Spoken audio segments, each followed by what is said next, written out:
Good morning, my friends. Furtado here, the Rebel Turner. And I'm back, and must say, back and feeling a lot better. So, back to enjoying what I love doing and hearing from you guys. Today's turning is again on orientation and what comes up out of it. Do we always get the best we can out of a log of wood? And that is an answer that we will never know, because every time we put it up, we always second guess ourselves. But no matter what comes out of your turning and your decision on what to put up and how you orient it and what you decide to do with it, if nothing else, it is a great lesson learned during that process. Yesterday I was out here doing a perfect example of that, and I was working on something, and I thought that something was a nice possibility of turning something slightly different. And well, I got a blowout, and part of its character of what I wanted to maintain, which was the swing over here, however it went, flew away. So therefore I discarded the piece. It's another one to go to the side and for me to stare at, and this or at least visualize the possibilities and what did I do wrong to make that happen. So this piece, I'll never get it again because it was unique to its own. But every piece we put up should have some uniqueness and something to offer, regardless of what it is. But with that idea, I'm going to do another one. Won't be the same characteristics, but it will offer its own challenges and it will offer its own design with it. So let's get started. Let me show you what I got. I'm going to bring it to the bandsaw. I got a log. It is pretty hefty. It's heavy, and it's a piece of golden trumpet. It's got a flat split off piece that when the tree came down, when it was being cut, this side was completely separated, so it lost its bottom half. So I'm going to utilize that as a flat part to put it on the bandsaw, and I'm going to cut this up so it will create what we are going to be looking at in a little bit. It's flat, but it has a slight wobble, so I want to see if I can eliminate that wobble by keeping a piece of wood in the front of it. And I'm going to cut it straight across.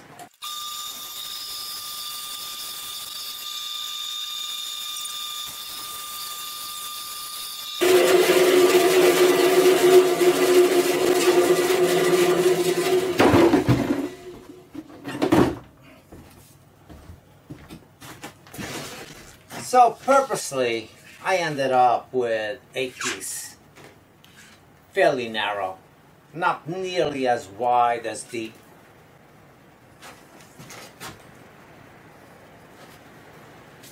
I got a wasp in the shed. Not nearly as wide as it is the overall width of the piece.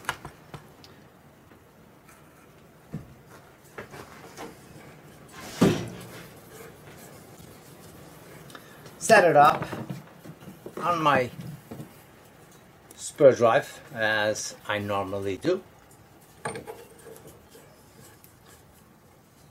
Be right back. Gotta get rid of a wasp that's flying around in the shed.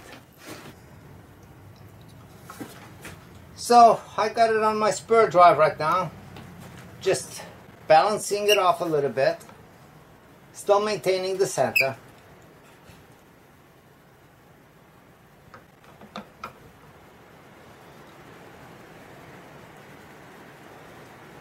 And that's a good balance point. It will always have a little bit side weight regardless. And really, really burying this live center into this spark. Really burying it in. At the same time, also burying in into my chuck pretty much on the spur drive. So, first thing is get somewhat of a look of what I might be looking for and work my way pretty quick to the bottom and establish a tendon in here to go right into my jaws.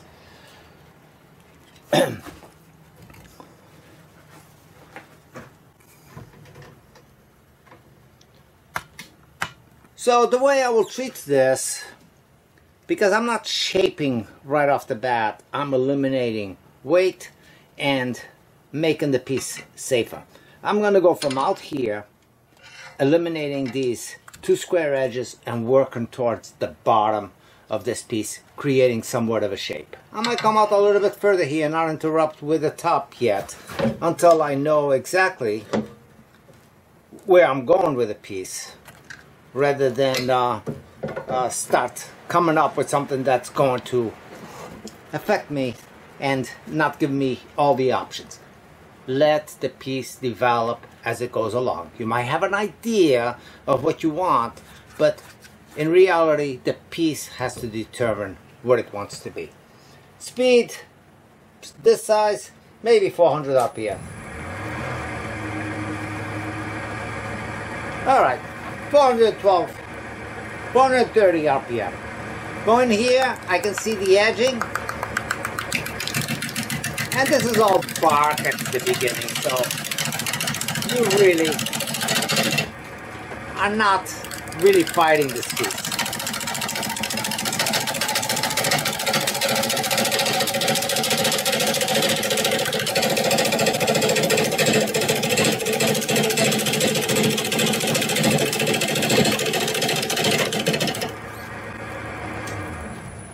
And the idea, what I'm looking for as this is spinning, is I'm looking into a ball-shaped vase. Ball-shaped.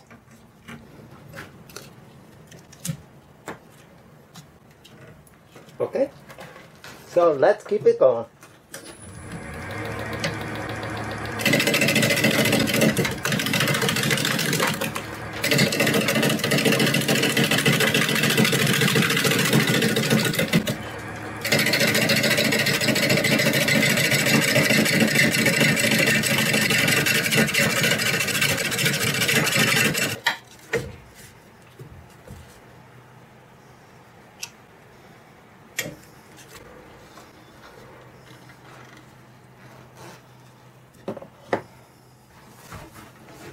Don't forget, bring your life center back in.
So right now, the overall look that I'm looking at this piece, it's like a champagne glass, I guess, a wine glass shape.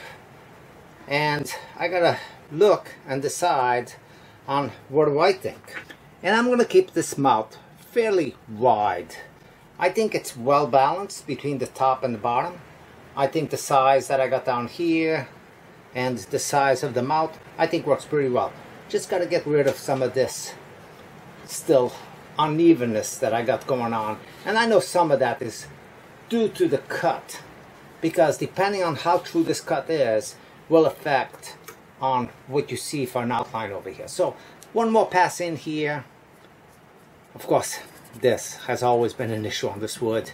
The sapwood, really, you cannot cut it. It just fuzzes up.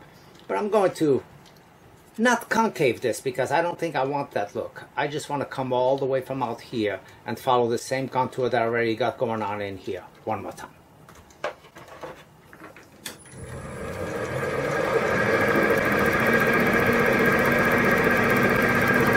Speed has shifted up all the way up to 950 RPM.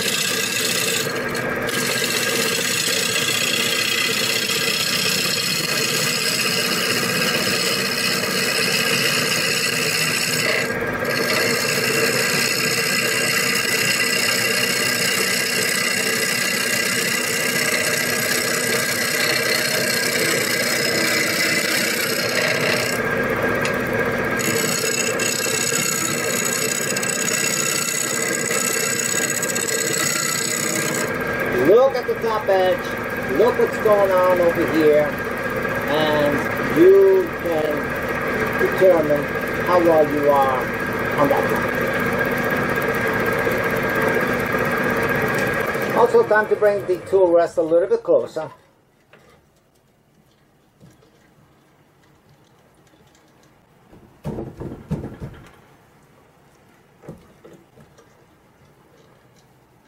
And over here, I'm going to try seeing if I can clean up a little bit of this, going from the opposite without going into the bark area. Just to try to clean it up, but not likely because this wood is just does not behave when it comes to cutting the sapwood. In the past, what I've done in this case was actually torch this area up, and I'll be doing that over here as well to eliminate this and be able to sand it, because you can't even sand this stuff.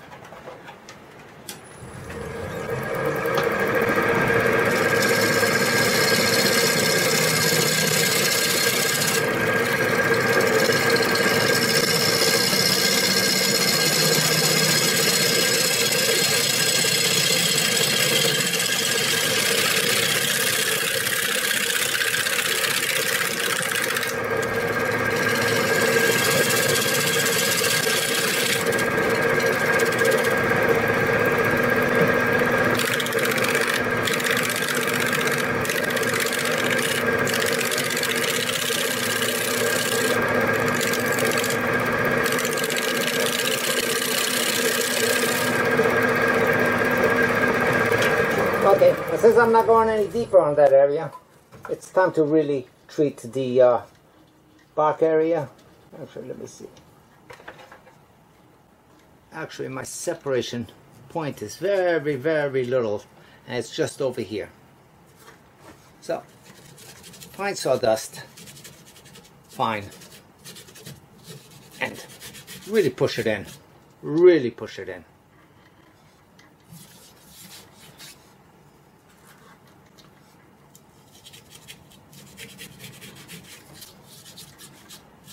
And time to go in there and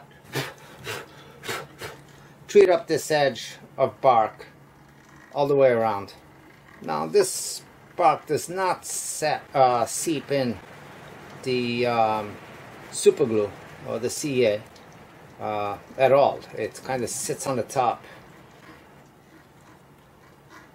But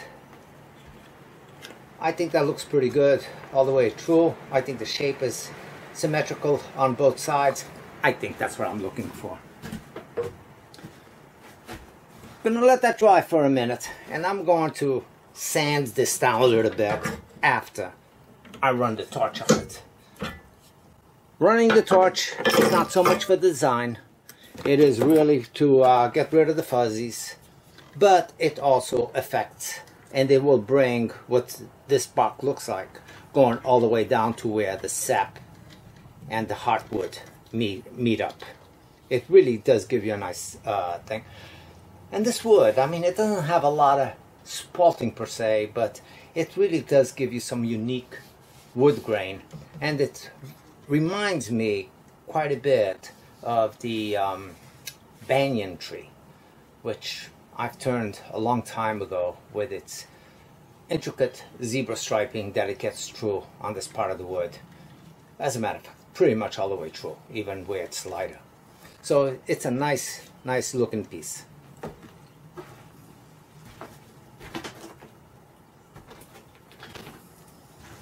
Time to go in there and lightly torch this stuff.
Well, done as much sanding as I care to do on this piece. It's time to start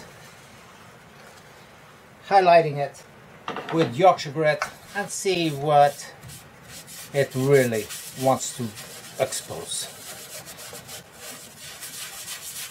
Now the inside I'm going to, because I won't put my hand in there, I'm going to apply a gloss lacquer spray. Sanded it down with some Scotch-Brite actually, and have applied another coat of lacquer. I'm going to let that dry for just a minute or so, and I'm going to apply one more coat of lacquer on this to get it even. I got different spots that are shining slightly different from others, so I want to make it uniform and get a nice finish all the way through this. And we'll see what the final piece looks like, and I'll be sure to post some pictures with it set up with a candle inside. Still have the bottom foot to finish off.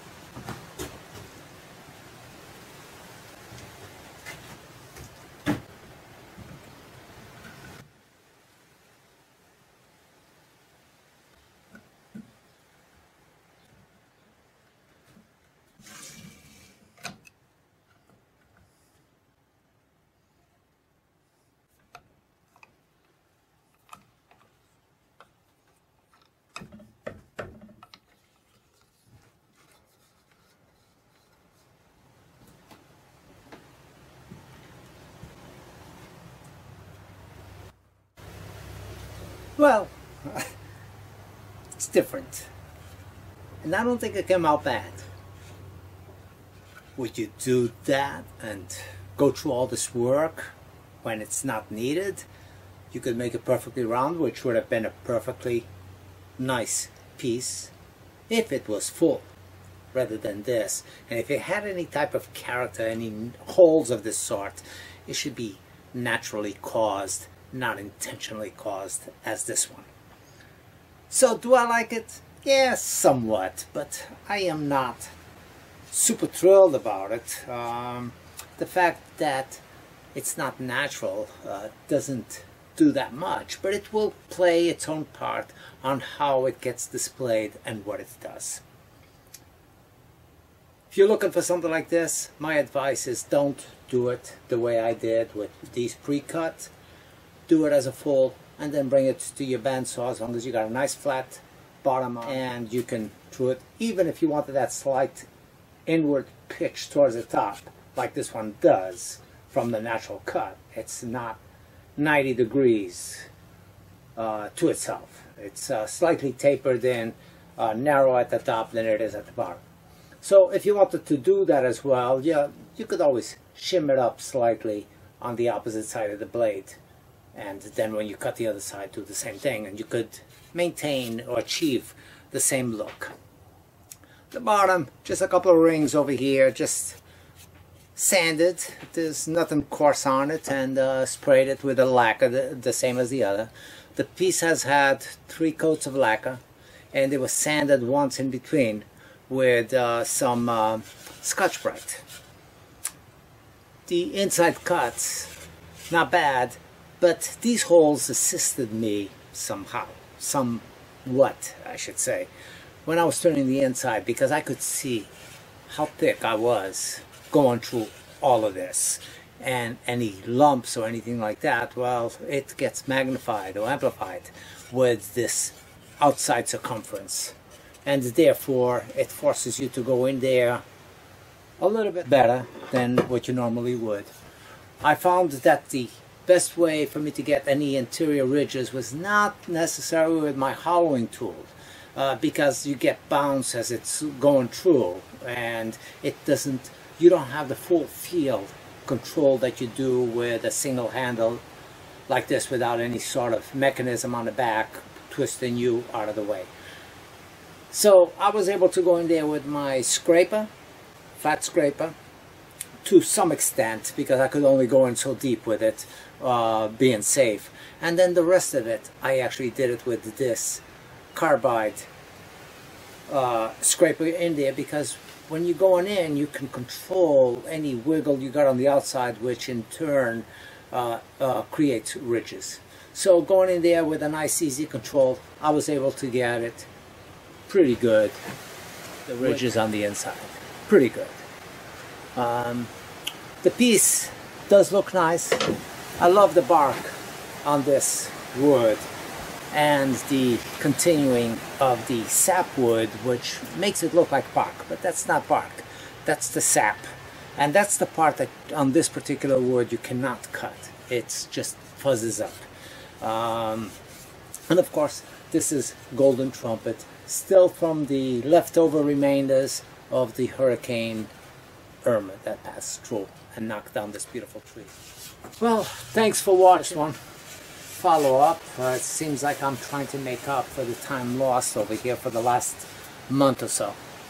So with this, I got another one coming out.